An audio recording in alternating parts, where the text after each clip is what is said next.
Evangelho de acordo com o relato de João, capítulo 12, do verso 20 até verso 28, na Nova Versão Internacional da Bíblia Sagrada, lemos assim: Entre os que tinham ido adorar a Deus na festa da Páscoa, estavam alguns gregos. Eles se aproximaram de Filipe, que era de Betsaida, da Galileia, com um pedido: Senhor, queremos ver Jesus.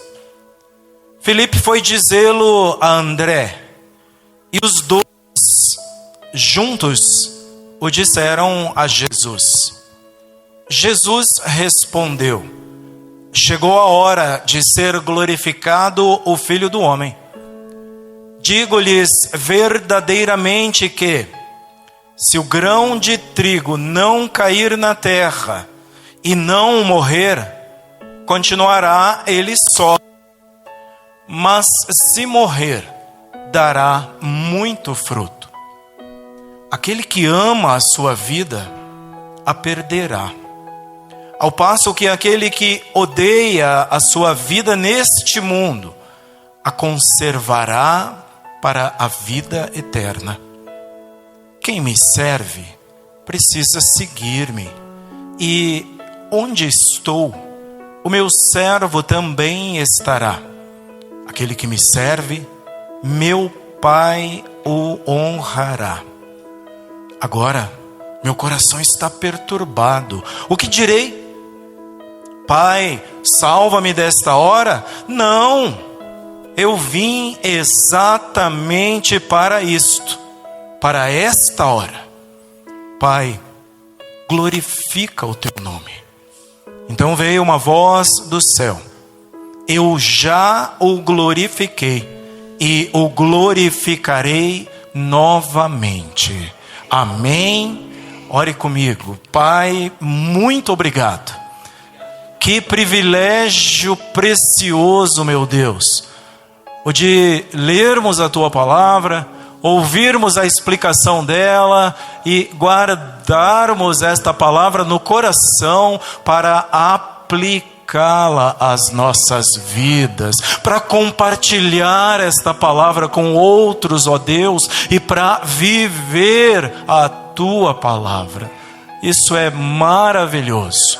Enche-nos o coração de alegria, ó Deus, que todos possamos compartilhar deste momento, atentos ao que o Senhor já começou a dizer, para sermos instruídos, edificados, abençoados. Eu creio que o Senhor já está fazendo isto, para a glória do Teu precioso nome. Eu oro e agradeço em nome de Jesus. Amém. Amém. O grão de trigo precisa morrer. Por todas as eras, meus queridos irmãos, o ser humano tem uma necessidade de reconhecimento. Por quem ele é, pelas coisas que faz, pelas coisas que tem. Isso não é um privilégio somente do século 21. E se esse reconhecimento for público, para muitos é ainda melhor. Entre os valores do mundo, a popularidade é muito valorizada. Só que esses valores, os que dizemos do mundo, não são eternos. Senão, olhemos para quantas histórias de gente famosa que deram nomes às ruas, incluindo a rua onde estamos plantados como igreja. Quantas histórias que com os nomes são esquecidas. Esquecidas no tempo, deixadas para trás. Quem foi a mulher que dá nome à nossa rua? Talvez um ou dois saibam. Mas e daqui a 15, 20, 30, 40, 50 anos? Dizemos que são valores efêmeros, não são eternos. Lidar com rejeição, como o texto vai nos mostrar, é um grande desafio. Inclusive depressão, suicídio, baixa autoestima podem resultar de rejeição. Inclusive, as pessoas passam por bullying gerado por rejeição. E o que é o bullying? Prática de atos de violência, sejam com palavras verbais ou com atos em práticas, em conversas, apontando ou não contra alguém. Jesus foi alvo de bullying. O nome não era esse na época, mas era isso que faziam com ele. Os discípulos foram alvos de bullying. A igreja é alvo de bullying no nosso tempo. Como lidar com isso? O crente em Jesus no desempenho da sua missão, e lembrem-se, hoje é um culto para nos lembrar da nossa missão. Teremos que lidar com a aceitação da mensagem. Às vezes você lidará com aplausos, e às vezes com rejeição. E às vezes não quero saber, não me interessa, eu já tenho a minha religião. Teremos que lidar com intimidação muitas vezes. Alguns momentos serão os crentes alvos de admiração. Noutros, alvos de bullying, como já dito. E só para citar alguns, seremos chamados de pentecas. Bíblia. Virou Bíblia agora. Santarrões. E assim por diante. Você deve conhecer outros termos. E como lidar então com tudo isso? Mas mais uma pergunta: como lidar com a tendência humana de reconhecimento? Com a tendência por fazer grandes coisas, marcar o nome na história da igreja, com a minha pessoa. Alguém olhará daqui a alguns anos e dirá: foi fulano que fez. Essa tendência, irmãos, somos humanos, não nos enganemos. É para isso que nós estamos reunidos aqui, para aprender do Senhor, para aprender da sua palavra. O grão de trigo precisa morrer. Isso precisa fazer significado para todos nós. Vejamos como Jesus, através do exemplo, porque Jesus não ensinava somente com palavras, mas com a própria vida. Vejamos como ele ensina sobre o que esperar e como agir ao tratar sobre valorização, reconhecimento próprio e, em especial, como glorificar a Deus o Pai. O grão de trigo precisa morrer. No que isso se aplica à nossa vida enquanto crentes no Senhor Jesus? Em primeiro, nós veremos: chegou a hora de brilhar. Em segundo, o verdadeiro reconhecimento. E em terceiro e último, foi para isso que ele veio. Que Deus nos ajude para daqui a pouco concluirmos, orarmos, aplicar nos nossos corações e sairmos daqui praticando. Aleluia! Chegou a hora de brilhar. A popularidade de Jesus estava em alta. Ele tinha ressuscitado Lázaro no capítulo 11. Betânia estava um fervor.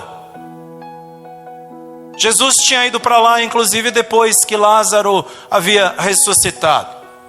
Muitos ouviram o que acontecera e interessaram-se pelo que Jesus fazia e pelo que Jesus dizia.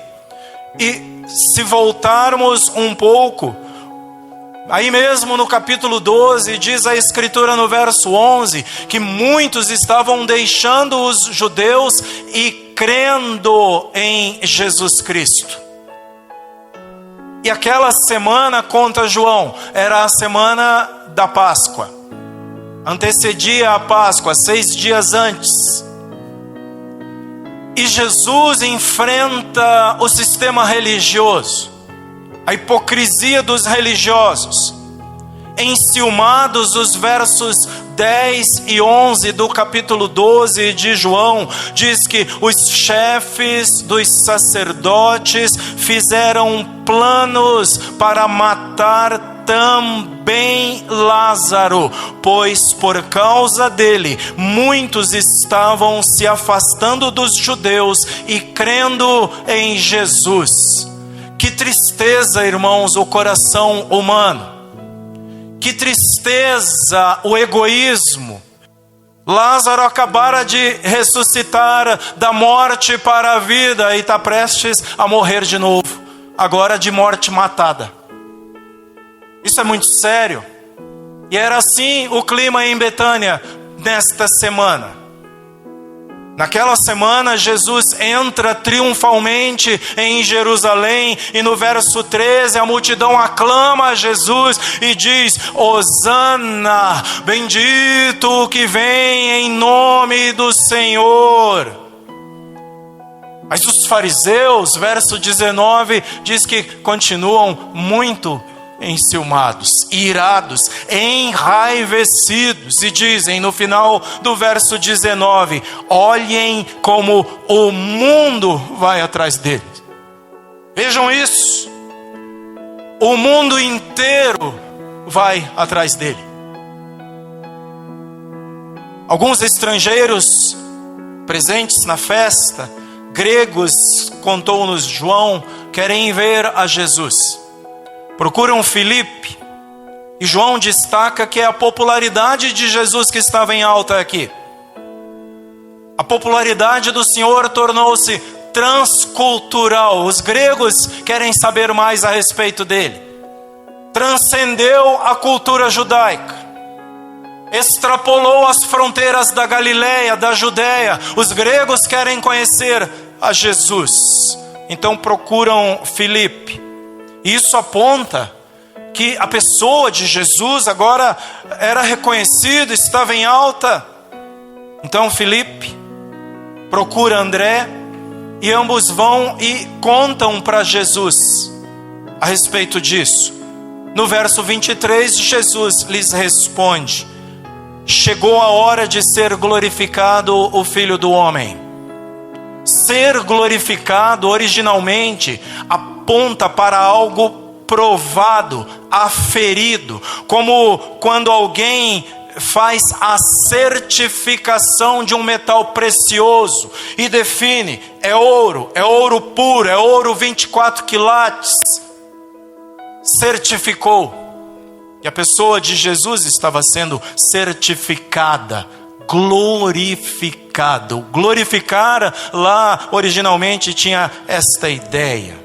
Jesus sabia que num dado momento havia um momento certo para ser reconhecido. Jesus sabia disso. Várias vezes você lerá Jesus dizer: não contes a ninguém. Ele cura 2 homens e diz: vão, mas não digam nada.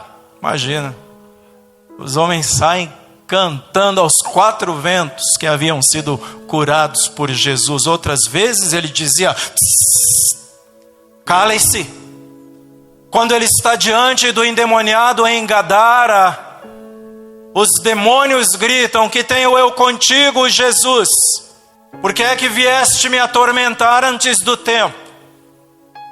Às vezes na sinagoga ele dizia: eu sei quem o Senhor é. O Senhor é o Cristo. Ele dizia: cala a boca, cale-se, não é hora ainda. Há um tempo para que isso aconteça. Ainda não era a hora, mas agora neste momento ele diz: chegou a hora. Chegou a hora de ser glorificado o Filho do Homem. Como Jesus entendeu a sua glorificação, e o que é que podemos aprender aqui enquanto igreja? Comprometida, é por isso que estamos aqui, comprometida a continuar o ministério de Jesus. Como Jesus entendeu isso? Significa abrir mão de si mesmo, é isso que ele está dizendo. É preciso morrer para dar fruto. E a pergunta esta noite é assim que você entende? É assim que a igreja entende? É preciso abrir mão. A planta para frutificar, para dar fruto, precisa antes morrer. A morte é um processo inevitável para que os frutos apareçam. É disso que Jesus está falando. Jesus deveria deixar coisas, lugar onde cresceu, viveu e cresceu, pessoas, sua própria família. Lembrem-se, ele está na cruz, e na cruz, lá da cruz, ele encomenda a sua mãe e arruma um novo lar para ela, um novo filho que cuidaria dela. Mulher, este é o teu filho. E aponta para o discípulo amado. Esta é tua mãe, Jesus diz. Ele está na cruz agonizando, mas está preocupado em como sua mãe ficará. Isso é amor. Isso é amor puro, amor sacrificial. Como é que Jesus entende a glorificação? Isso servia para que ele mesmo e também os que os seguiriam como discípulos seus agissem. Versículo 24. Digo-lhes verdadeiramente que se o grão de trigo não cair na terra e não morrer, continuará ele só. Mas se morrer, dará muito fruto. Haverão dificuldades. Seguir a Jesus, desapegar desse mundo, abrir mão de vantagens aqui, de reconhecimento que o mundo oferece, a empresa, as pessoas, o sistema, não é fácil. Não é fácil abrir mão de conforto, por exemplo.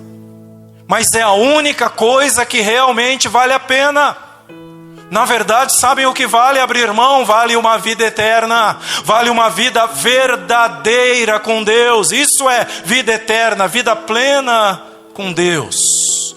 Por isso Jesus diz no verso 25, onde você retoma comigo: aquele que ama a sua vida, a perderá. Ao passo que aquele que odeia a sua vida neste mundo, a conservará para a vida eterna. Eu gosto da Nova Tradução na linguagem de hoje, desse verso número 25, que diz: quem ama a sua vida não terá a vida verdadeira, mas quem não se apega à sua vida neste mundo, ganhará para sempre a vida verdadeira. Desapego, é disso que fala Jesus. Desapego, é isso que se promete para a igreja. Desapega das coisas aqui e luta e trabalha pela vida verdadeira. Quem quer ser de Jesus precisa morrer como ele. É o caminho do discípulo. Ele diz: o discípulo não é maior do que o seu mestre. Precisa morrer como ele morreu, crucificar desejos, vontades e ser servo. Porque não foi isso que Jesus fez? Sim, a gente gosta da parte boa, mas tem a parte sacrificial, meus irmãos. E é isso que significa ser crucificado com ele. Não é achar a mensagem bonitinha, que demonstra desapego, é viver o desapego. É chorar por almas, é sentir nas entranhas a dor do outro. A Bíblia fala que quando ele entra em Naim, e de Naim está saindo uma viúva para enterrar o seu filho, a Bíblia diz que ele encheu-se de íntima compaixão. É assim que Jesus fez. Precisa ser como ele. E isso nos remete às palavras de Paulo. E vamos lá para Gálatas, no capítulo 2, no verso número 20. Fui crucificado com Cristo, assim já não sou mais eu quem vive. Compreendem? O crucificado está morto. Não tem mais vida própria, não tem mais agenda própria. E queridos, essa é uma luta dentro da minha casa, da sua casa, da casa de todos nós. É uma luta enquanto crentes no Senhor Jesus, crucificado com Cristo. Paulo continua: assim já não sou eu quem vive, mas Cristo vive em mim. Não é mais a minha vontade, mas é a vontade de Cristo. O convite do Evangelho é esse desafio. A gente até vai lá, pesca, não mentindo, mas dizendo de que Ele traz alívio ao cansado, cura, de que Ele restaura, liberta, e Ele faz mesmo. Ele fez no meu lar no ano de 1970, quando eu tinha 8 anos de idade, e dali em diante a minha casa, a minha vida, a vida do meu pai, da minha mãe, passou por transformação. Ele faz mesmo. Mas a outra notícia que vem logo a seguir é: você precisa crucificar-se com Cristo. É você e Ele. Quando olham para ti, não podem ver a minha própria vontade, o meu eu, o Carlos, o João, o Gilmar, mas precisam ver a Cristo em ti, crucificado com Cristo. E Paulo continua: a vida que agora vivo no corpo, vivo-a pela fé no Filho de Deus, que me amou e se entregou por mim. É esta vida que eu vivo, não mais a minha vida, mas a vida de Deus. Não é assim que canta a canção gospel popular: viver a vida de Deus, viver os sonhos de Deus, mas não só a parte boa, andar crucificado com Ele, fazendo portanto a vontade dEle. A questão é, muitas vezes eu estou tão vivo, pisa no meu pé para você ver que crucificado que nada, estou meio crucificado, tenho um braço na cruz e outro no mundo, eu estou muito vivo. Jesus precisa ser o primeiro, Jesus precisa estar adiante, à frente de tudo, crucificado com Cristo. Jesus vai na contramão do jeito humano de ser, do pensamento humano. Ele pensa diferente sobre esse receber reconhecimento, receber glória, ser glorificado, e ele usa isso também para os seus discípulos. Portanto, para mim e para você, verso 26, não é só para ele que vale. Ele diz: quem me serve precisa seguir-me, e onde estou, o meu servo também estará. Jesus não quer gente para admirá-lo apenas, Ele quer gente para segui-lo. Jesus quer discípulos. Lembram-se da ordem: batizem e façam discípulos. E onde ele estiver, o seu servo também estará, enfrentando temporais, privações, ou vivendo o melhor de Deus nessa terra. Não tem problema, mas é a missão de Jesus. Você está pronto para brilhar? Está pronto para ser glorificado? Que nessa noite a nossa oração seja: Senhor, eu preciso andar um pouquinho mais, eu preciso de um pouquinho mais, o Senhor precisa trabalhar mais. E é comigo, não é com a minha casa. A minha casa vai ser consequência do quanto Deus trabalha em mim. E é comigo, não é com o meu patrão. É comigo, não é com o meu colega. É comigo, não é com o meu filho, com a minha esposa. Ele precisa começar em mim. A obra precisa começar em mim. Que o Senhor tenha misericórdia de nós. O culto de missões é para isso, para que sintamos o peso do compromisso. Chegou a hora de brilhar? Para Jesus, sim. Ele diz: na hora de brilhar é isso aqui que acontece. O grão de trigo precisa morrer. Número 2. Segundo, o verdadeiro reconhecimento. Sim, eu também já trabalhei por reconhecimento no reino de Deus. Mas no verdadeiro reconhecimento, Jesus deixa claro, não está na popularidade, mas no serviço. O verso 26 que lemos diz: aquele que me serve, meu Pai o honrará. Honrar nesse trecho significa colocar um preço, valorizar. É isso que Deus faz, e relaciona-se, portanto, a glorificar. E é o Pai quem define o valor de cada pessoa. É Deus quem honra. E isso evidencia a utilidade que a pessoa tem para Jesus, para o Senhor. E o que se pede? Seja um servo útil. Seja um servo onde o Senhor encontre utilidade. É isso que se pede àquele que quer seguir Jesus. O Pai é glorificado na vida e no ministério do seu Filho, de Jesus Cristo. E esse era o reconhecimento que ele queria. E é isso que ele deseja para os seus discípulos. São os frutos que eles apresentarem que valorizarão esses discípulos. Quão bem está um discípulo? Olhe para os frutos. É isso que valoriza o discípulo. Terão reconhecimento, sim, mas com isso glorificarão o Pai. Meu Pai o honrará, diz Jesus no verso 26. Quer coisa maior do que essa? Honraria vinda do próprio Deus, mas é uma vida de serviço, é uma vida de crucificado com Cristo. O Pai glorifica o Filho, é assim que funciona, e honra os seus discípulos. O Filho é glorificado e os discípulos, os servos, são honrados, porque essa honra recebida do Pai resulta em glória para Cristo, já que todo o serviço é para Ele, todo o trabalho é para Ele. Então é assim, e isso é verdadeiro reconhecimento, honrados pelo próprio Deus. Terceiro e último, foi para isso que ele veio. A glorificação que Jesus recebeu exigiu completo desapego desta vida.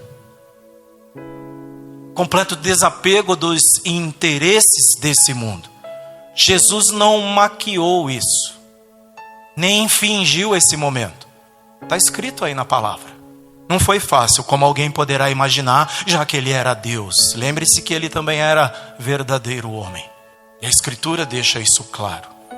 No início daquela semana, o seu coração estava inquieto e profundamente entristecido, porque ele teria que passar por esta hora. Em Marcos 14, versos 33, 34, Marcos relata o seu estado. Relata como Jesus estava.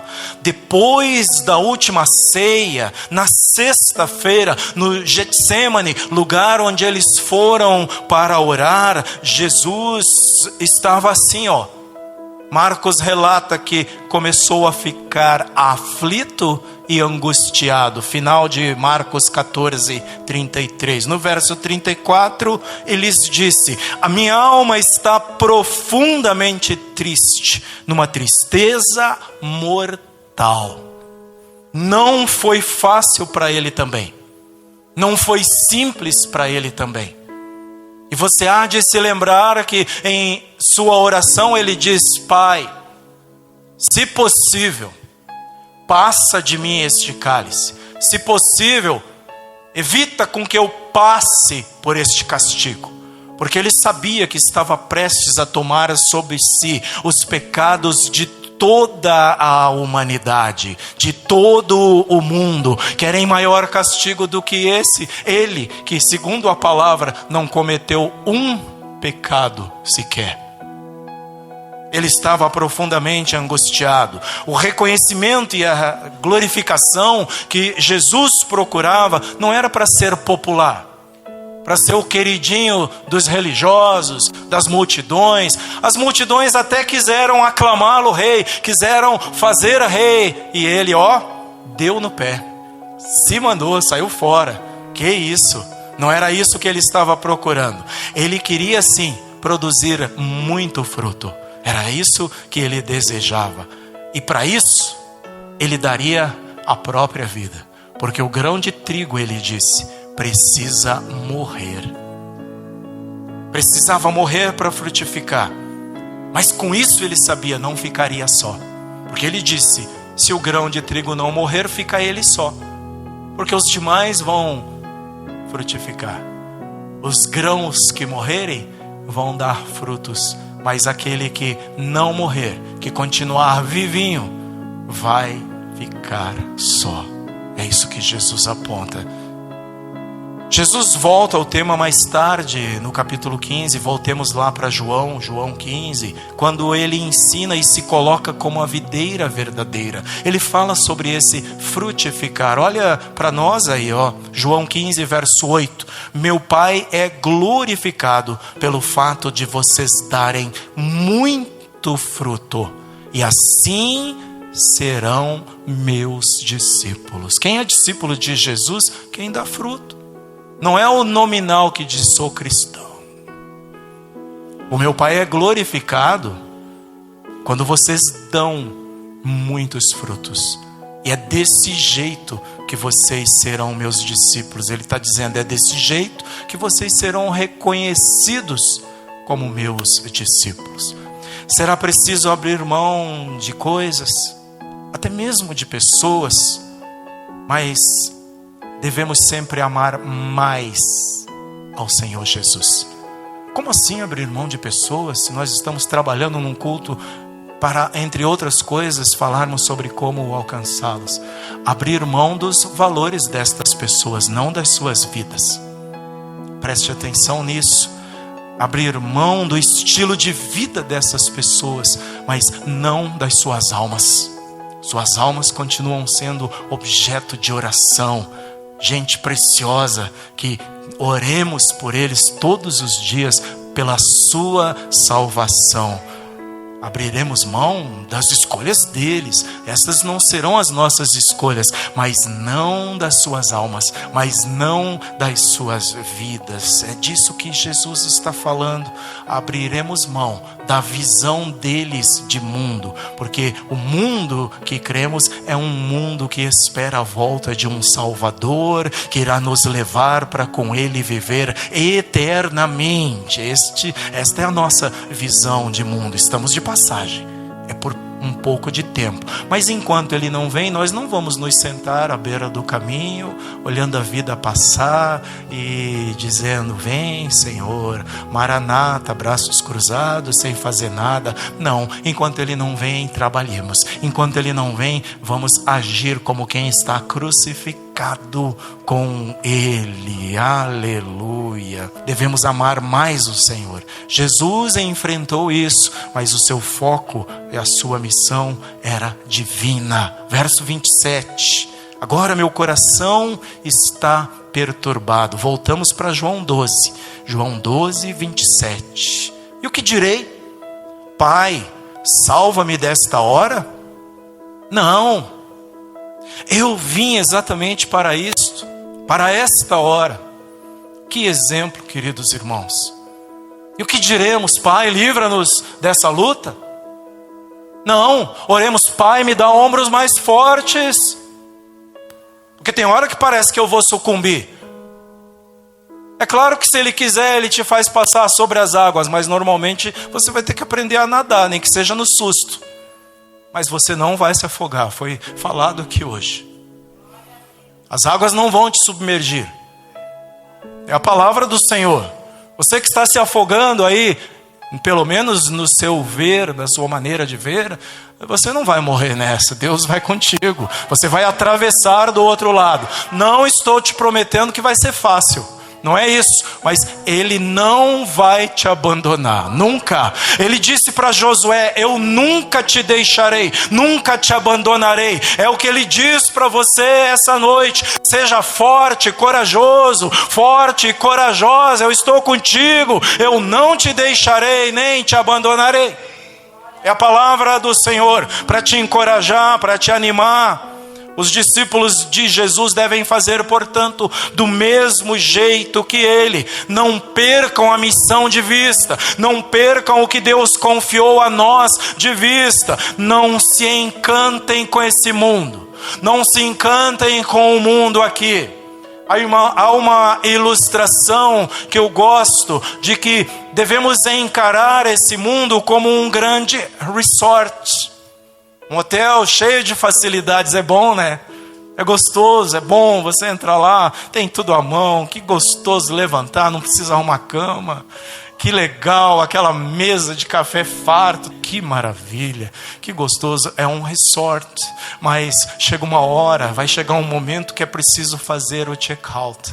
É preciso sair e até mais ver, até a próxima. Tem gente que está encantado com esse mundo e não quer sair do resort, não quer fazer o check-out, mas vai chegar a hora de partirmos deste mundo, porque a última trombeta vai tocar. Eis que a trombeta tocará e nós seremos reunidos nos ares. Os que estivermos vivos, não precederemos, claro, os que já dormem com o Senhor. Nos encontraremos com o Senhor nos ares. E diz o apóstolo Paulo: e então estaremos com o Senhor para sempre. Não se encante com a vida aqui, isso vai passar. Não é a tua vida toda aqui, é só um tempo, só um pedaço. Para que mesmo nós viemos a este mundo? Por que viemos a este mundo? Conheça e cumpra a missão de Deus para a sua vida. Deus, meus irmãos, está sempre em missão, dentro da missão dele. Aliás, voltemos um pouquinho, o que é a missão de Deus? O que se chama por aí de Missio Dei.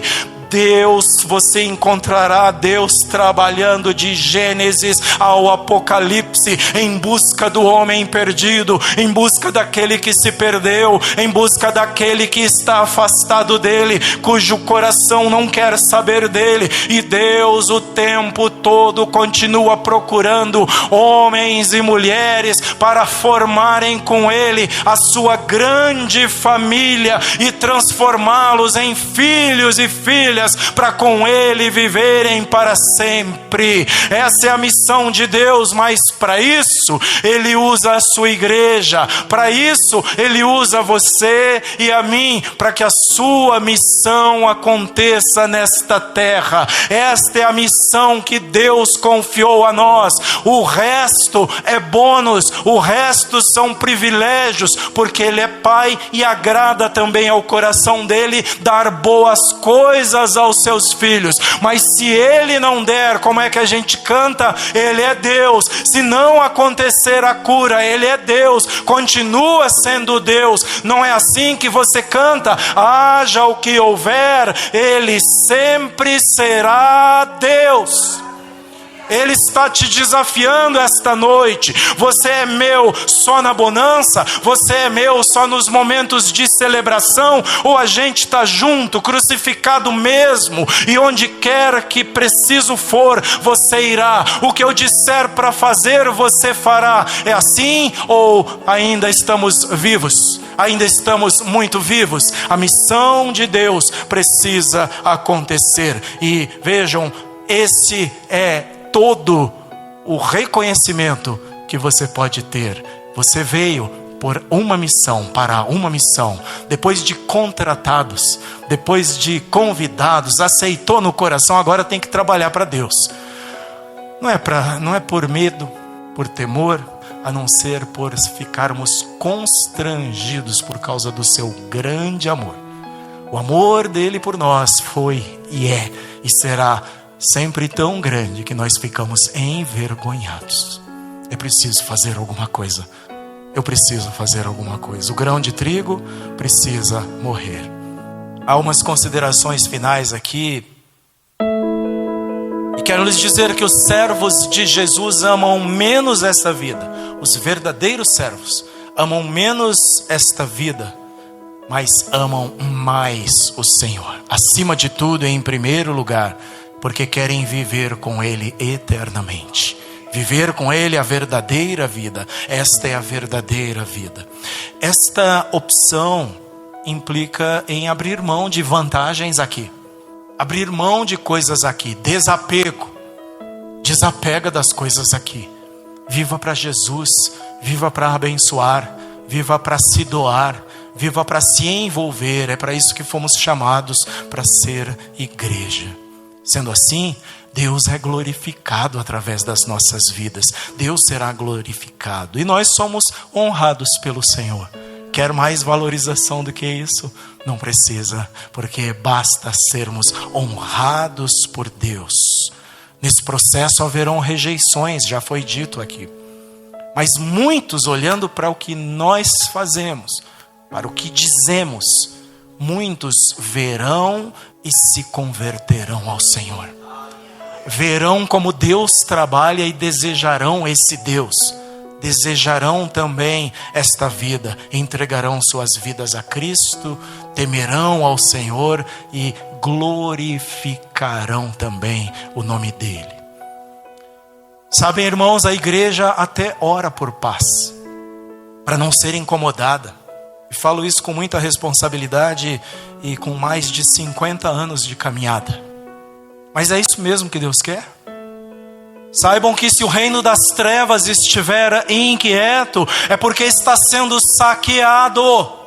Se o reino das trevas se levantar, é porque está sendo incomodado através da oração, incomodado, saqueado. E não é papel do governo saquear as trevas, não é papel de organização governamental saquear as trevas, não é papel das empresas, é papel da igreja. Se a igreja estiver incomodando o inferno, está tudo bem, vai tudo bem, como disse a Sulamita, porque o inferno sendo saqueado, significa que você foi na casa do valente e saqueou as armas de lá, significa que demônios estão sendo parados nas suas obras, significa que tem gente sendo liberta, tem gente sendo curada, tem gente sendo abençoada. Quando a igreja se mexe, quando a igreja ora, quando a igreja incomoda, é claro que ela é incomodada. É esse tipo de paz que nós nunca precisaremos ter, porque se o inferno está incomodado, é porque está sendo combatido. E Jesus disse que as portas do inferno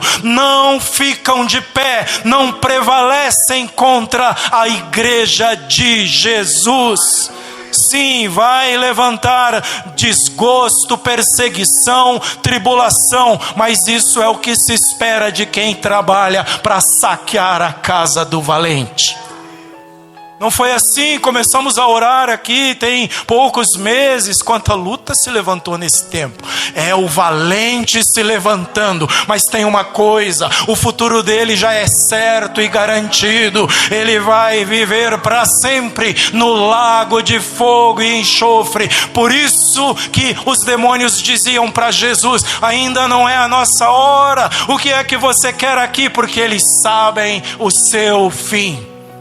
A igreja se levantou para isso, que cada um de nós tenhamos, como Jesus, clareza da nossa missão, clareza da missão divina, a missão de Deus, para a qual Ele graciosamente chamou cada um de nós para servi-lo, para servir ao Senhor. E é trabalhando assim que nós vamos superar barreiras que ainda teimam em ficar de pé, barreiras de vizinhos, barreiras entre pessoas, barreiras entre nações, barreiras na nossa nação. Quanta gente ainda precisa ser alcançada, quanta gente ainda precisa do Senhor dentro da nossa nação, fora dela, mas quanta gente está precisando do Senhor na nossa rua, no bairro onde vivemos, na feira que todos os domingos acontece na frente da minha casa. Quanta gente precisa do Senhor. É desta forma que nós vamos derrubar essas barreiras, com a mensagem que salva, a mensagem que cura, a mensagem que liberta. Não se intimidem, não se intimidem, preguem o evangelho do Senhor Jesus. E para que isso aconteça, o grão de trigo precisa morrer. Amém? Deus nos abençoe.